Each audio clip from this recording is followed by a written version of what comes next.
Owen Blackwell pressed his palm against the sensor pad, watching as the metal shutters of his repair shop rolled down with a satisfying hum. Another long day of fixing atmospheric processors and recalibrating gravity stabilizers had left his shoulders tight and his back aching. He turned to find his 5-year-old daughter, Lily, asleep on the worn couch in his office, her small chest rising and falling peacefully. The sight made his heart clench the way it always did. She looked so much like Rachel, his late wife, with those same delicate features and that stubborn little chin. 3 years had passed since the transport accident, but some nights the grief still felt fresh enough to steal his breath. Owen scooped Lily into his arms, careful not to wake her, and carried her to their vehicle parked outside. The evening air was cool, carrying the mixed scents of ozone from the nearby spaceport and something sweet from the flowering vines that grew wild along the colony's buildings. He secured Lily in her seat, and her eyes fluttered open. "Daddy, I'm hungry," she mumbled, rubbing her face. "I know, sweetheart. How about we try somewhere new tonight?" Lily perked up immediately. "Can we go to the place with the singing lights?" "That place is closed for maintenance," Owen said, checking his navigation panel.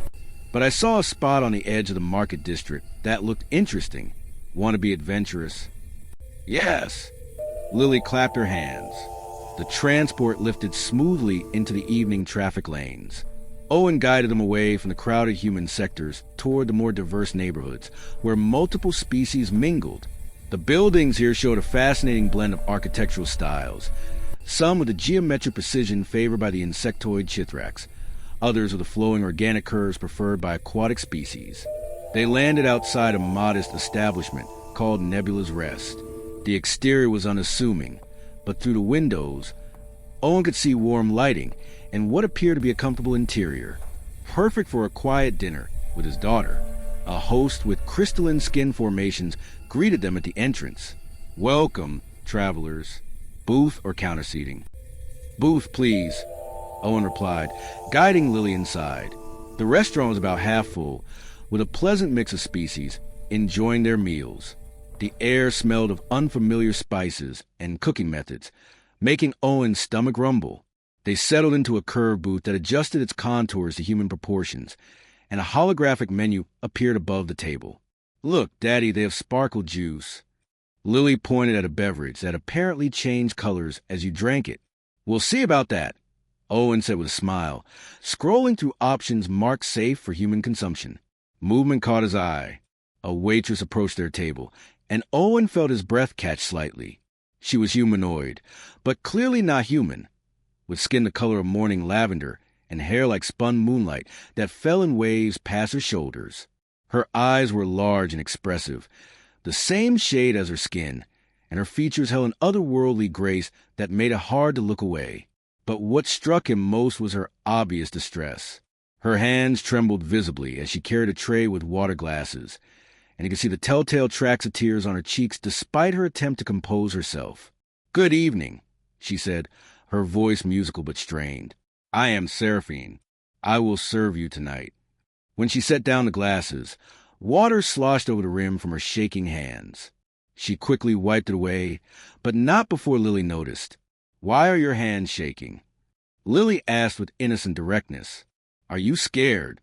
"Lily," Owen started to chide, but something made him pause. The look in Seraphine's eyes was one of barely contained desperation. "Are you all right?" he asked gently. "You seem upset." Seraphine's composure wavered. She glanced toward the back of the restaurant where a large, intimidating figure stood watching the staff. When she looked back at Owen, fresh tears welled in her eyes. "I apologize for my unprofessional behavior," she whispered. "I have just received difficult news." Owen leaned forward slightly. "What kind of news?" For a long moment, Seraphine hesitated. Then, as if the weight was too much to bear alone, the words tumbled out. "My employer informed me that tonight is my last shift. He says business is slow and he needs to reduce staff. But without this income, I cannot afford the medicine my mother requires.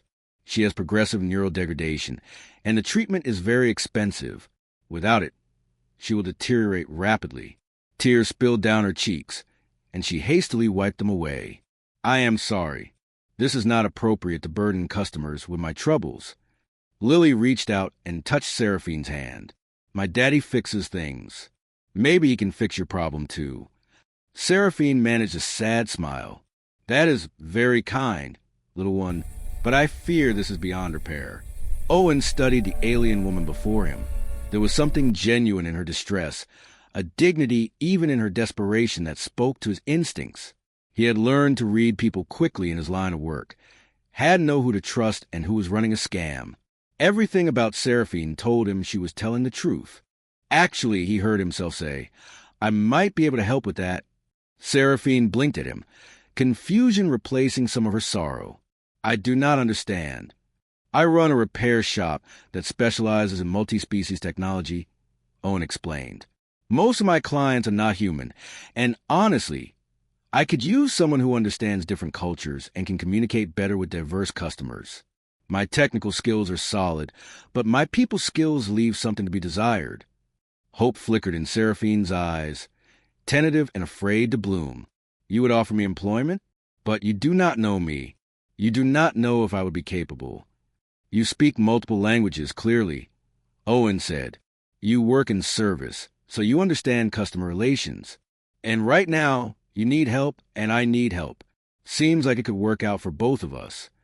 Seraphine's hand flew to her mouth, and for a moment, Owen thought she might break down entirely.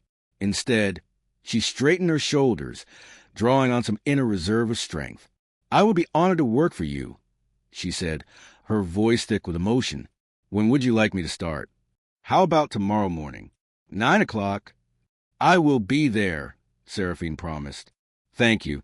You cannot know what this means to me. As she walked away to place their order, Lily tugged on Owen's sleeve. Daddy, she was really sad. You made her happy again.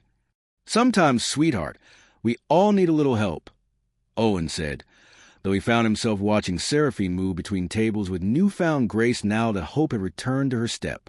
He did not know yet that this simple act of kindness would change everything about his carefully ordered life, would open his heart to possibilities he had thought forever closed.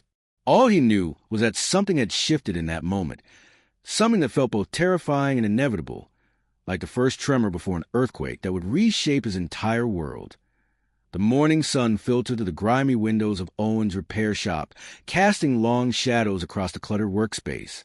He had arrived early, spending the extra time tidying up areas that had accumulated years of comfortable disorder. Tools found their proper homes. Parts bins were organized, and the small office space was cleared of grease-stained manuals and empty coffee containers. Lily sat at the clean desk, coloring pictures of spaceships and strange creatures. Is the pretty lady coming today, Daddy? Her name is Seraphine, and yes, she should be here soon, Owen replied, checking the chronometer for the third time in 10 minutes. At precisely 9 o'clock, the entrance chime sounded. Seraphine stepped through the doorway, and Owen was struck again by her ethereal appearance. In the harsh morning light, her lavender skin seemed to shimmer slightly, and her eyes held a determination that had been absent the night before. Good morning, she said, her voice steady. I am ready to begin. Great, Owen said, suddenly feeling awkward. Let me show you around. He walked her through the shop, explaining his system for tracking repairs, managing inventory, and scheduling appointments. Seraphine absorbed everything with quick intelligence, asking pertinent questions and taking notes on a small data pad she produced from her bag. Most of my clients are Vaxxer traders, some Chithrax engineers, and a handful of humans, Owen explained. The language barrier has been my biggest challenge. I can fix almost anything, but explaining repair costs and timelines gets complicated. I speak 7 languages fluently and can understand 12 more, Seraphine said. Communication should not be a problem. The first client arrived within the hour, a Vaxxer merchant whose cargo hauler had developed a worrying vibration in his propulsion system. Owen watched as Seraphine greeted the client in his native tongue, her tone professional but warm. The Vaxxer's initial suspicion melted into appreciation as she translated Owen's technical assessment with perfect clarity. She explains better than you do, the Vaxxer said in heavily accented standard. I understand now why the repair costs what it costs. By midday, Owen realized he had hired someone far more valuable than he had anticipated. Seraphine did not just translate. She anticipated needs, organized a chaotic appointment system, and even caught an error in an invoice that would have cost Owen a significant amount of credits. During their lunch break, they sat in the small office while Lily napped on the couch. Seraphine had brought food from her home, delicate pastries filled with something that smelled like honey and starlight. "Try one," she offered. "They are safe for human consumption. My mother used to make them for the human workers in our district." Owen accepted the pastry, surprised by the complex flavors that bloomed across his tongue. "This is incredible. Your mother is talented." Seraphine's expression grew melancholy. She was a renowned chef before the illness. Now her hands shake too much to cook, and her memory fades in and out. Some days she does not recognize me. "I'm sorry," Owen said quietly. "That must be incredibly hard." "Your daughter," Seraphine said, changing the subject. "She does not have a mother?" "Rachel died 3 years ago," Owen replied, the familiar ache settling in his chest. "Transport accident. It was quick, at least. She didn't suffer." Seraphine reached across the desk, her hand hovering near his before settling gently on top. Her skin was cool and impossibly soft. "We both carry loss," she said. "Perhaps that is why we understand each other." Owen found himself unable to look away from her eyes. There was something building between them, something he had not felt since Rachel, something that both thrilled and terrified him. The moment broke when Lily stirred, and Seraphine withdrew her hand quickly, a faint flush coloring her cheeks a deeper purple. The weeks that followed fell into a comfortable rhythm. Seraphine proved indispensable at the shop, and Owen found himself looking forward to each morning when she would arrive. She brought light to the workspace, her laughter at his terrible jokes, her patient explanations to difficult clients, her gentle interactions with Lily. But not everyone approved of their growing closeness. Tavros, an elder of Seraphine's people, visited the shop one afternoon. He was tall and imposing, with skin like aged bronze and eyes that held centuries of judgment. He spoke to Seraphine in their native tongue, his tone harsh and disapproving. Seraphine's responses grew more heated, her gestures sharp. Finally, Tavros turned to Owen. "You dishonor our people by employing one of our daughters in manual labor," he said in perfect standard. "She should be among her own kind, seeking a proper mate of her species. Seraphine is free to make her own choices," Owen replied evenly. "And she's not doing manual labor. She's a valued business partner." "Partner?" Tavros sneered. "I see how you look at her, human. Your intentions are transparent and inappropriate. Our species do not mix romantically. It violates our traditions." After Tavros left, Seraphine was quiet for the rest of the day. That evening, as they prepared to close the shop, Owen finally asked, "Is he right? Am I making things difficult for you?" Seraphine turned to face him, her eyes blazing with emotion. "Tavros represents the old ways, the rigid thinking that keeps my people isolated and stagnant. I do not care what he thinks is appropriate." "And what do you think?" Owen asked, his heart pounding. Seraphine stepped closer, so close he could see flecks of silver in her lavender eyes. "I think that I have not felt this alive since before my mother became ill. I think that you see me not as an exotic alien, but as a person. I think that when you smile at me, my heart does something it has never done before." Owen reached up, his hand cupping her cheek. Her skin was like silk under his palm. "I think I'm falling for you," he whispered. "And it terrifies me because I swore I would never let anyone close again." "I am terrified, too," Seraphine admitted. "But perhaps being terrified together is better than being safe and alone." He leaned in slowly, giving her every chance to pull away. When their lips met, it was soft and tentative, a question being asked and answered. She tasted like the pastry she had shared, sweet and otherworldly. When they finally separated, both were breathing heavily. Seraphine rested her forehead against his. "This will not be easy," she said. "My people will disapprove. Some of yours will as well." "I know," Owen replied, "but I think you're worth it." From the office, Lily's sleepy voice called out, "Daddy, are you kissing the pretty lady?" They both laughed, the tension breaking. Seraphine went to gather her things, while Owen collected his daughter. As they prepared to leave, Seraphine paused at the door, "Owen," she said softly, "thank you for seeing me. Thank you for letting me," he replied. That night, after putting Lily to bed, Owen stood at his window, looking out at the colony's lights. His life had been carefully constructed around routine and safety, protecting his heart and his daughter from further pain. Now Seraphine had walked into his world, and everything felt uncertain again. But uncertainty, he was beginning to realize, was not the same as danger. Sometimes it was simply the doorway to something new, something beautiful, something worth the risk.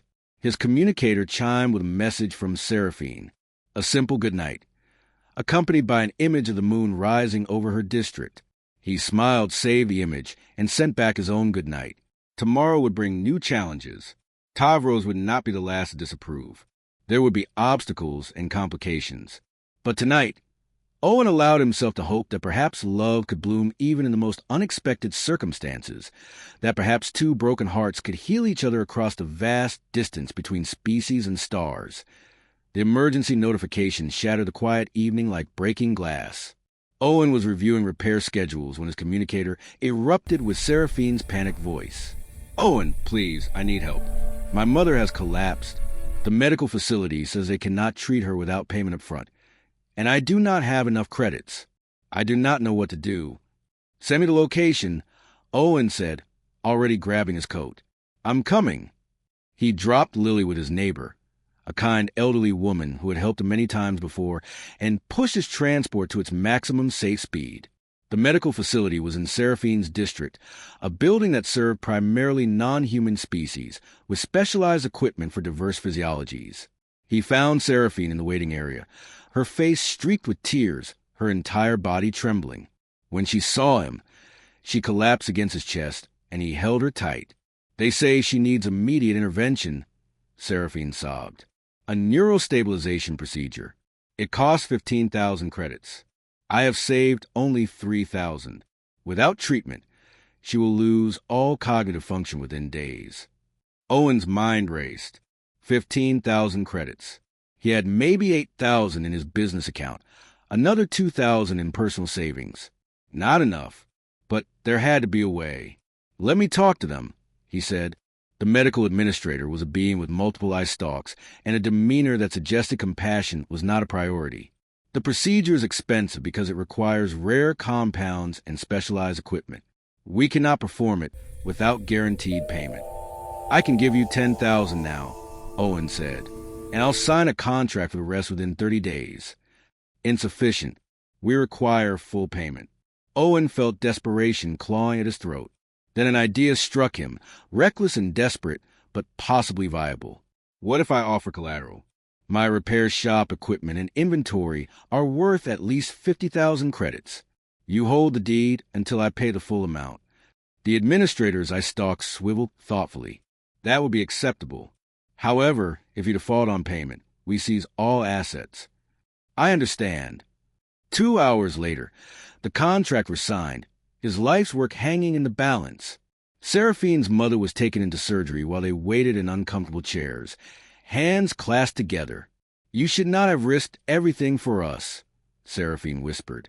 "If you cannot make the payment, you lose your shop, your livelihood, everything you have built." "Some things are worth the risk," Owen replied, squeezing her hand. "Your mother's life, your happiness, us." "Us," Seraphine repeated, as if testing the word. "I did not dare hope there could be an us." "There can be," Owen said firmly. "There will be.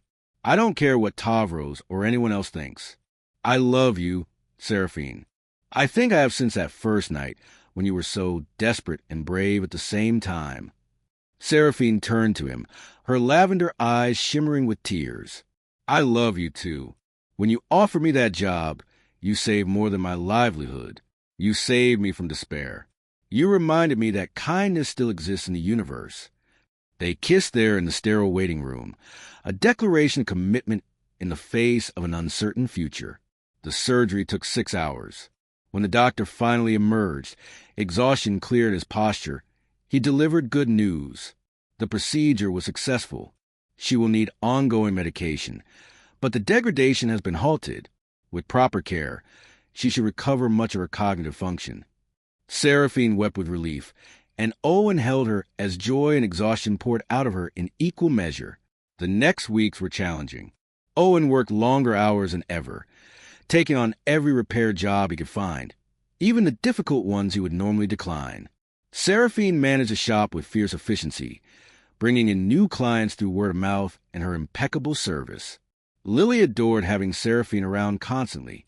The little girl had taken to calling her Sarah and would chatter endlessly about her day, seeking Seraphine's attention and approval. Watching them together made Owen's heart swell with emotions he had thought he would never feel again. Seraphine's mother, whose name was Thessaly, recovered steadily. When she was well enough to visit the shop, she embraced Owen with surprising strength, speaking in her native tongue. Seraphine translated, tears of joy streaming down her face. She says you have the heart of a true warrior, that you fought for our family when you had no obligation to do so. She says she gives her blessing for our union, that any male willing to sacrifice so much is worthy of her daughter. The payment deadline loomed like a storm cloud. Owen had managed to scrape together 13,000 credits through relentless work, but he was still 2,000 short. He lay awake at night, calculating and recalculating, trying to find money that simply did not exist. 3 days before the deadline, a miracle arrived in the form of the Vaxxer merchant whose cargo hauler Owen had repaired months earlier. The merchant brought 5 other Vaxxer traders with him, all needing repairs and maintenance on their vessels. You are honest mechanic, the merchant explained in his rough standard. You fix right, charge fair price. We tell others. They come to you now. The influx of work brought in exactly what Owen needed. On the morning of the deadline, he walked into the medical facility and transferred the full payment. The administrator processed a release of his shop's deed without comment, and Owen walked out feeling lighter than he had in weeks. That evening, he closed the shop early. Seraphine looked at him questioningly. Come with me, he said, taking her hand. He drove them to a hillside overlooking the colony, where the lights of 1,000 different species twinkled like earthbound stars. Lily was with Thessaly, who had insisted on watching her granddaughter, as she had begun calling Lily. I have something to ask you, Owen said, his heart thundering in his chest. He pulled out a small box. Inside was a pendant he had crafted himself, a fusion of human and alien metallurgy, representing the blending of their two worlds. At its center was a stone native to Seraphine's homeworld, something he had spent weeks tracking down through various contacts. In human culture, we have a tradition, he began. When someone wants to commit their life to another person, they offer a symbol of that commitment. This is my way of asking if you will be my partner, my love, my family. Will you share your life with me and Lily? Seraphine's hands covered her mouth, tears spilling freely. In my culture, such bonds are sealed with the giving of something precious from one's homeworld. You have done this without even knowing our tradition. Yes, Owen Blackwell. Yes, I will share my life with you both. He fastened the pendant around her neck, and she pulled him into a kiss that tasted of salt and joy and promise. When they finally separated, both were smiling through tears. We will face opposition, Seraphine said. Tavros will not be the only one who disapproves. Let them disapprove, Owen replied. We will build our own family, our own traditions. We will show them that love does not recognize the boundaries of species or worlds. You make me believe in possibilities I never dreamed of, Seraphine whispered. You make me believe in second chances, Owen replied. They sat together on that hillside as the 2 moons rose, one pale and one amber, watching over the colony below. 2 broken people who had found each other in the most unexpected way, who had chosen love despite the obstacles, who had built something beautiful from the ruins of their separate sorrows. In Owen's shop the next morning, a new sign appeared beside the entrance. It read in multiple languages, Blackwell and Seraphine Repairs. All species welcome. Lily pointed at it proudly when customers arrived. That's my daddy and my Sarah, she would announce. They fix things and they love each other very much. And in the eyes of those who looked, whether they approved or not, they could see the truth of it. Love that crossed the stars, that defied convention, that proved the universe was far more beautiful and complex than anyone had imagined. Owen had thought his capacity for love had died with Rachel. Seraphine had thought herself destined for loneliness and service.